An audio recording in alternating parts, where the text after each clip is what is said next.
Hello po, magawa po tayo ng cabbage. Kung paborito ninyo ang cabbage, slice ninyo ng very thin yung cabbage. Tapos lagyan ang pan ng kaunti na olive oil or butter.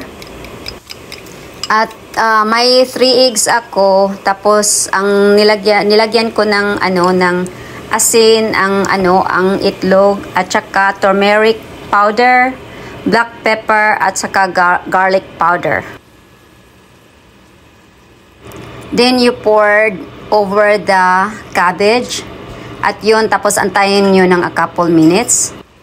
Antayin lang po na maluto na yung itlog bago po baliktarin po ang sa kabila po.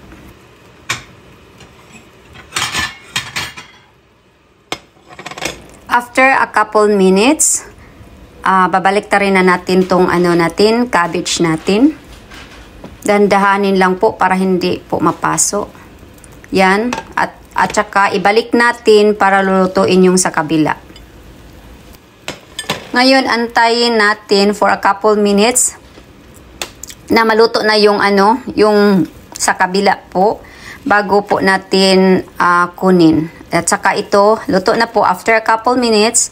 So, ito na ang cabbage natin na may itlog. Enjoy guys, and thank you very much.